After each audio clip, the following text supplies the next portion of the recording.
안녕하세요. 지 형밖에 모르는 멍청한 남편하고 이혼한 30대 여성입니다. 남편과 저는 친구의 소개로 만났습니다. 소개팅을 하게 된 계기는 제가 먼저 친구에게 여자를 소개해 줬거든요. 소개팅을 하고 온 친구 말이 자기가 꿈에 그리던 이상형이랍니다. 그러면서 은혜를 갚겠답시고 자기도 소개팅을 해주겠다더군요. 그러더니 지금의 남편을 소개해 주었지요. 이미 이혼한 사이라서 남편이라고 부르기는 싫지만 그래도 일단은 편의상 남편이라고 부르겠습니다. 아무튼 처음에 친구가 소개팅 이야기를 꺼냈을 때 저는 그러지 않아도 된다고 괜찮다고 몇 번이고 사양을 했어요. 하지만 친구가 그러지 말고 한 번만 만나보라대요. 자기 친구들 중에 제일 착하고 괜찮은 사람이라면서요. 솔직히 말씀드리자면 남편을 만나기 전에 사귀던 남자는 소위 사람들이 말하는 나쁜 남자였습니다.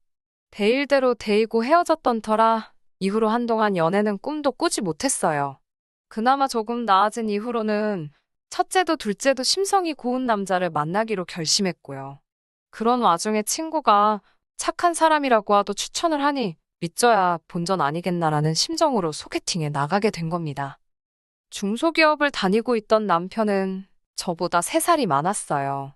하지만 저와 처음 만났던 날 자기가 실수라도 할까봐 걱정을 한 건지 긴장도 많이 했고 제 앞에서 쩔쩔매는 게 눈에 보이더라고요. 그런 남편의 모습이 왠지 순수하게 느껴지기도 했고 이런 사람이라면 저를 함부로 대하지는 않겠다 싶어서 호감을 갖게 되었습니다. 게다가 막상 대화를 나눠보니 어쩔 줄 몰라 하던 태도와는 별개로 또 남자다운 면도 있었고 시간이 어떻게 가는 줄 모르겠더군요. 이후로 남편의 주도하에 저희는 두세 번 더 만나게 되었습니다. 그리고는 한 달쯤 지났을 무렵 남편이 저와 정식으로 교제해보고 싶다고 고백을 해왔네요. 결혼하기 전 저희는 1년 정도 연애를 했는데 이 세상에 장점만 있는 사람이 어디 있겠어요? 모든 것이 완벽해 보이던 남편에게도 단점이 하나 있었습니다. 그건 바로 눈치가 없다는 점이었지요. 눈치가 없다 보니 사람 속 터지게 하는 일이 종종 있었고 때로는 이기적으로 느껴지기도 했습니다. 하지만 지내다 보니 이것도 적응이 되어서 나중엔 웬만한 건 그냥 그러려니 넘기게 되더라고요. 솔직히 말씀드리자면 같이 살면서 제가 고쳐놓을 수 있을 줄 알았네요. 오만했던 거지요. 저희는 양가 식구들의 축복 아래서 부부의 연을 맺게 되었습니다. 한동안은 신혼의 달콤함을 만끽하며 행복한 하루하루를 보냈지요. 하지만 결혼하고 반년이 좀 지났을까요? 남편이 달라지기 시작하더군요. 아침마다 걸핏하면 회사에 가기 싫다고 그냥 관두면 안 되냐고 그러질 않나. 퇴근한 남편의 낯빛은 말 그대로 하얗게 질려있기 일쑤였는데 괜찮냐고 물으면 이러다 죽을지도 모르겠다는 무서운 말을 하질 않나. 처음에는 어려운 일을 맡기라도 한 건가? 체력이 딸리나? 이유를 물어도 제대로 말을 해주지 않으니 저 혼자 이런저런 상상만 할 뿐 환장할 노릇이었지요. 해줄 수 있는 일이라곤 남편을 어르고 달래는 것뿐이었습니다. 그렇게 두어 달쯤 됐을까 견디다 못한 제가 도대체 이유가 뭐냐고 당신 때문에 나도 하루하루가 지옥이라며 엉엉 울어버렸습니다. 매일 죽고 싶단 소리를 입에 달고 사는 남편이랑 무서워서 어떻게 살겠냐고요. 그제서야 남편이 한다는 말이 자기 상사가 바뀌었는데 그 상사가 자기를 무척 싫어한답니다. 일머리도 없고 눈치도 없다며 사람들 앞에서 걸핏하면 무안을 준다고요. 그러다 급기야는 남편 자리만 구석진 곳으로 옮겨서 한마디로 자기 피를 말린다네요. 차마 자존심이 상해서 저한테 털어놓지 못했다며 게다가 그 상사라는 인간이 사장 아들이라고 하니 뭐 말 다 했지요. 그 이야기를 듣고 있으니 속이 너무 상하더라고요. 내가 내 남편 눈치 없다고 욕을 해도 남이 하는 건 듣기 싫었으니까요. 게다가 바보 마냥 당하고 있었을 남편을 생각하니 열불이 올라왔고요. 법적인 대응이라던가 생각을 안 해본 건 아닙니다. 마음 같아서야 그 상사라는 인간을 쫓아가서 어떻게 해버릴까 싶었고 남편에게도 당장 그 회사 때려치라고 해주고 싶었지만 솔직히 현실적으로 어려운 일이잖아요. 머릿속이 복잡하고 어려웠던 그때 남편이 넌지시 저에게 시댁 식구들이 있는 지역으로 이사를 가자고 하더라고요. 저는 서울에서 나고 자랐고 남편은 다니고 있던 회사가 서울에 있어서 서울에 정착한 케이스였습니다. 남편을 만난 곳도 데이트를 한 곳도 결혼식을 올리고 살림을 차린 곳도 전부 다 서울이었기 때문에 서울을 떠나는 건 상상해 본 적도 없는 일이었어요. 쉽게 결정을 내릴 수가 없었지요. 시부모님이 사시는 동네는 서울에서 차로 4시간 거리였고 시부모님께서는 은퇴를 하신 상황이었습니다. 시댁에서 차로 10분 거리에 위치한 아파트에 살고 계시던 아주버님은 남편보다는 3살이 많았고 유치원을 다니는 남자아이를 홀로 키우고 계셨고요. 남편은 회사 생활로 인해 사람들에게 환멸을 느낀다며 자기를 생각해주는 사람들이 있는 곳에서 지내보고 싶다고 저를 졸랐습니다. 당시 저는 프리랜서 작가로 일하고 있었기 때문에 사실 어디 살아도 크게 문제될 건 없었지만 그래도 줄곧 서울 생활만 했으니 지방으로 내려가는 게 내키지는 않았고 결국엔 싫다고 했습니다. 하지만 남편은 저에게 시간을 갖고 생각해보라며 저를 설득하고 기다리더라고요. 저 하나만 생각한다면 정말 내려가기 싫었지만 하루가 다르게 얼굴은 말라가는 남편을 보고 있자니 죄책감이 들더군요. 저는 고민 끝에 남편에게 혼자 내려가서 지내보는 건 어떻겠냐 물었습니다. 저는 친정에 가 있으면 된다고 먹고 사는 거야 뭐 둘 다 버는데 그럭저럭 할 만하지 않을까 싶었거든요. 하지만 남편은 어떻게 부부가 떨어져 지내냐며 그건 절대 안 될 일이랍니다. 저랑 같이 가고 싶다며 이번만 양보해주면 자기가 평생 저에게 잘하고 살겠다대요. 울지만 않았지. 애걸복걸 매달리는 남편을 보고 있으니 짠하기도 하고 결국 승낙하고 말았지요. 내려와서 한 일, 2주는 짐 정리도 하고 집도 꾸며보고 그러느라 이래저래 정신없이 시간을 보냈습니다. 집 이야기가 나와서 말이지만 이사 온 아파트는 아주버님과 같은 아파트 단지로 동만 달랐습니다. 단지가 작아서 걸어서 3분이면 닿는 엎어지면 코 닿을 거리였지요. 저는 아주버님과 가깝게 살고 싶은 마음은 솔직히 추호도 없었습니다. 하지만 시기상으로 맞는 전세 매물이 하필 아주버님이 사는 아파트 단지에 있어서 어쩔 수가 없었네요. 처음에는 컴퓨터가 핑계였습니다. 아무래도 제가 작가로 일을 하다 보니 업무용 컴퓨터도 있고 또 만일의 상황을 이해 여분의 컴퓨터도 두고 있거든요. 어쩌다 그 이야기를 아주버님께서 듣게 되신 건지는 모르겠지만 아주버님께서 당신 아들, 그러니까 시조카가 컴퓨터가 필요한데 당신 집에는 없다며 저희 집에 몇 차례 찾아왔었어요. 매번 시조카를 데리고 왔는데 애가 얼마나 극성맞던지 한시도 눈을 뗄 수가 없었습니다. 올 때마다 물이며 주스며 쏟아대는 건 예산일이고 자기 뜻대로 안 되면 울어버리기 일쑤였지요. 제가 원래도 가뜩이나 아이들을 별로 좋아하지 않는데 예의 없는 시조카의 행동에 미쳐버릴 것만 같더라고요. 한편 남편은 남편대로 고향에 내려와서 사는 게 몇 년 만인지 모르겠다며 자기가 없는 사이에 너무 많은 게 바뀌었답니다. 그걸 핑계로 주말마다 아주버님과 어딜 가기가 일쑤였지요. 가는 거야 좋습니다만 꼭 저에게도 같이 가길 원했어요. 저는 집에서 쉬고 싶은데도 제가 안 가면 시조카가 서운해한다는 게 이유였네요. 거의 그런 식으로 2달 가까이 시간을 보냈습니다. 그뿐만이 아닙니다. 남편은 걸핏하면 저녁 식사 시간에 아주버님네와 시조카를 집으로 초대했습니다. 밥은 여럿이서 먹어야 맛이 좋다면서 그렇게 저희 집에서 고기도 구워 먹고 보쌈도 해 먹고 살림하는 분들은 이해하실 거예요. 하다못해 친정 식구가 와다가도 어쨌든 손님인지라 오기 전으로 해야 할 일이 얼마나 많은지 말이에요. 하물며 시댁 식구는 어떻겠어요. 남편이랑 둘이 식사를 한다 치면 있는 밑반찬에 간단히 먹어도 될 것을 상의도 없이 아주버님과 시조카를 불러대는 남편 때문에 매번 불고기다, 제육볶음이다, 내가 무슨 참모도 아니고 화가 다 나더라고요. 게다가 시조카가 절 좀 따른다 싶으니까 아주버님이 은근슬쩍 시조카를 저희 집에 두고 가기 시작했어요. 아주버님 말로는 시조카가 저희 집에서 자고 싶어 한다고 울고짜고 난리라며 그놈의 한 번만 소리를 어지간히 해대더라고요. 한 번은 아주버님께서 저희 남편을 불러내 밤새도록 진탕술을 마시기로 했다며 제 의사와는 상관없이 시조카를 저희 집에 두고 가신 적도 있어요.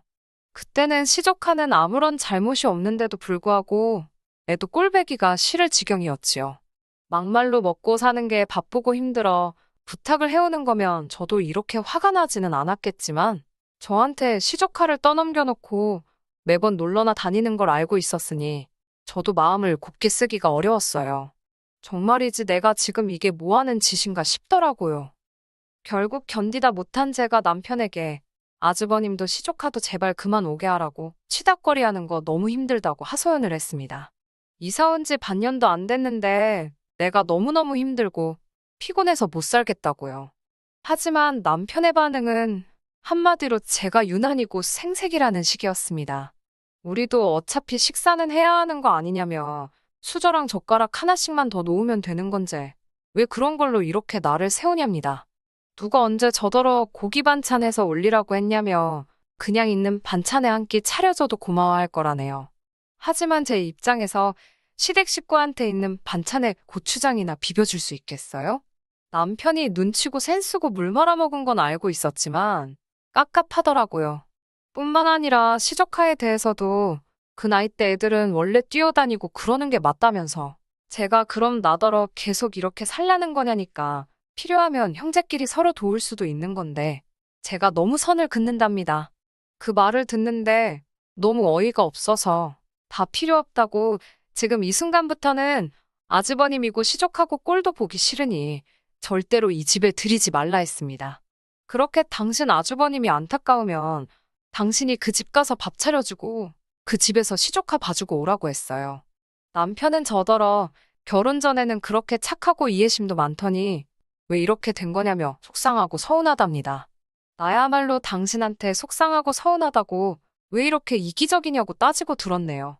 다행히 이후로 며칠 동안은 아무 일 없이 잠잠했습니다. 아주버님이 코빼기도 보이지 않았기에 저는 남편이 제 마음을 이해해 준 거라고 아주버님에게도 잘 이야기한 모양이라고 그렇게 믿었습니다. 하지만 며칠 뒤 누군가 저희 집을 찾아왔습니다. 현관문을 미친 듯이 두들겨서 놀란 제가 인터폰으로 밖을 내다보니 어머님이셨습니다. 무슨 일인지 알 수는 없었지만 일단 현관을 열어드리니 어머님께서 씩씩거리며 들어오시더라고요. 그러더니 저에게 왜 그렇게 신보가 고약하냐며 다짜고짜 화를 내시는 게 아니겠어요? 그게 무슨 말씀이냐 하니 이 집에 여자라곤 너 하나인데 거 밥 좀 하고 애 좀 챙기는 게 그렇게 어렵냐입니다. 아주버님과 시조카 이야기구나 싶으니까 이참에 저도 할 말은 해야겠다 싶더라고요. 전 어머님께 제가 남편하고 결혼했지 무슨 이 집 식모로 들어온 것도 아닌데 왜 아주버님 뒤치다꺼리를 제가 해야 하냐고 따졌습니다. 그리고 어머님은 여자 아니시냐고 그렇게 아주버님이 안타까우시면 어머님이 직접 밥도 해주시고 손자도 좀 챙겨주시지 왜 저한테 그러시냐고 할 말 안 할 말 다 했네요. 평소라면 절대로 그러지 않았을 텐데 저도 그간 쌓여온 스트레스도 있었고 가뜩이나 남편도 제 편을 안 들어줘서 열받아 죽겠던지라 조절을 못한 게 사실입니다. 그러자 어머님께선 너랑 나랑 급이 같냐며 당신은 이 집안의 안주인이고 저는 제일 아랫사람 아니냐입니다. 원래 한 집에 며느리로 들어오면은 남편만 챙기는 게 아니라 시부모 공경하고 형제들 챙기고 그러는 거래요. 100번 양보해서 제가 무슨 종갓집 장손이랑 결혼했으면 또 모릅니다. 멀쩡하게 아주버님 살아계시고 제 남편은 둘째 아들이에요. 그리고 종갓집은 무슨 양반인지도 모르겠는 집구석에 받은 것도 하나 없이 시집 왔는데 따질 걸 따지셔야 되는 거 아닌가 싶더라고요. 그리고 제가 여기 원해서 왔나요? 어머님 아들인 남편이 살려달라고 아주 당장이라도 숨 넘어갈 것처럼 빌어서 이 지방으로 내려왔더니 어머님께선 저더러 이제 보니 아주 못돼 처먹었다면서 제가 당신들을 가족으로 생각을 안 하는 거랍니다. 어이가 없어서 저도 누가 할 소리를 하시는 거냐고 제가 어머님 친딸이어도 이렇게 하셨겠냐고 지지 않고 따지고 들었네요. 차라리 당신 손자 너무 불쌍한 애다. 너가 좀 잘 챙겨줘라 하고 제 인정에 매달리셨다면 또 모릅니다. 여러 가지 생각으로 한동안 말을 안 하고 있으니 어머님께서는 제가 겁이라도 먹은 줄 아셨던 모양이에요. 쫓겨나기 싫으면 남편한테 잘하고 아주버님한테도 잘하랍니다. 그리고 앞으로 시조카 유치원 끝나면 제가 가서 데리고 오고요. 제 아들이다 생각하고 똑바로 하라대요. 어머님이 한바탕 난리를 치고 돌아가신 뒤 남편이 오기를 기다렸습니다. 진짜 어이없게도 퇴근한 남편은 혼자가 아니었어요. 아주버님이 뒤따라 들어오시더라고요. 그러더니 배고파 죽겠다며 저더러 빨리 밥 좀 달랍니다. 제가 밥도 없고 라면도 없다. 댁에 가서 드시라고 했어요. 그러자 아주버님께선 저더러 치사하다며 어머님이 왔다 가셨다는데 아직 정신 못 차렸나 보네. 어이가 없어서 방금 뭐라고 했냐고 다시 말해보라 했습니다. 그러자 아주버님께선 남편더러 넌 마누라 교육도 똑바로 못 시키냐고 한심한 자식이라고 그러는 거예요. 그 꼴을 보고 있는데 정말이지 더는 안 되겠다 싶어서 저도 아주버님께 싸대기 시작했습니다. 형제가 둘 다 눈치냐고는 쥐똥만큼도 없어서 오라는 사람도 반기는 사람도 없는데 뭐가 좋다고 맨날 와서 밥을 얻어먹냐고 거지냐고요. 아주버님께선 제가 이렇게 나올 줄은 몰랐는지 참만 외쳐대고 있었습니다. 제가 남편에게도 너도 똑같다고 너한테나 하나밖에 없는 형이지. 나한테는 동네 아저씨보다 더 불편한 사람인데 누가 좋다 한다고 왜 자꾸 데려오냐고요. 그러자 남편이 지 형이 보고 있다 싶어서 그런지 평소답지 않게 오바를 하더라고요. 저더러 이 여자가 그러더니 빨리 죄송하다고 싹싹 빌랍니다. 그러면서 아주버님 뒤에 서서는 저한테 막 윙크를 해요. 지랑 나랑 무슨 작전이라도 짜는 것 마냥 그 꼴을 보고 있는데 한심하기 짝이 없더군요. 저는 남편더러 왜 윙크를 자꾸 하냐고 하지 말라고 무안을 주고는 이혼하자 했습니다. 내가 이건 뭐 두 집 살림을 하는 것도 아니고 이런 총구석에 와서 식모살이 할 일 있냐고. 그제서야 아주버님도 분위기가 심상찮다는 걸 알았는지 슬금슬금 꽁무니를 빼더라고요. 어차피 아주버님보다 가운데서 아무 말도 못하고 있던 남편하고 끝장을 봐야겠다 싶었기에 가든 말든 내버려뒀어요. 아주버님이 완전히 떠난 걸 확인한 남편이 저더러 도대체 왜 그러냐입니다. 요새 어머님 아버님 곁에서 형님한테 의지하며 사니까 사람 살 만나고 좋은데 저더러 왜 심술을 부리냐는 거예요. 저도 남편에게 하소연을 했어요. 적당히 거리 좀 두고 사는 게 그렇게 힘든 일이냐고. 하지만 남편은 제 이야기에는 관심이 없었고 오로지 아주버님이 마음 상했을 것만 신경 쓰는 눈치였습니다. 자기를 얼마나 한심하게 봤겠냐며 저더러 일단 전화라도 걸어서 사과 좀 해달래요. 그렇게 또 처음 여기에 내려오자고 저를 조를 때처럼 애걸복걸하는 남편의 모습을 보자. 이 사람은 눈치도 없고 이기적인데다가 철딱서니까지 없구나. 이런 사람을 믿고 평생을 어떻게 사나 싶더군요. 이혼에 대한 결심이 확실해지는 순간이었네요. 이튿날 시부모님으로부터 전화 폭탄이 쏟아졌고 아주버님도 기분이 상했다는 둥 하지만 한 번은 용서해주겠다는 둥 다들 자기들 마음대로 북치고 장구치고 난리가 났더군요. 그러던지 말던지 저는 짐을 싸서 서울로 올라왔습니다. 어차피 전세는 제 이름으로 되어 있었기 때문에 정리하는 자체에 큰 문제는 없었고 그래서 제가 나왔어요. 1분 1초도 거기에 더 있고 싶지도 않았습니다. 신경전을 빌미로 남편과 말 한마디도 섞기 싫었으며 무엇보다 시댁 식구들에게 시달릴 걸 생각하니 끔찍했거든요. 후기랄 건 없지만 남편은 절대 이혼은 못한다고 거의 저희 집 앞에 드러눕다시피 했었어요. 그걸 본 친정아버지께서 차로 받아버린다고 하시는 거 저랑 친정어머니가 간신히 말렸지요.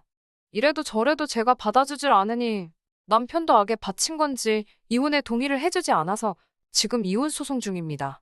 하지만 변호사인 친구가 말하기를 시간이 걸려서 그렇지 이혼하는 데는 아무런 문제가 없을 거니까 너무 신경 쓰지 말라고 하더라고요.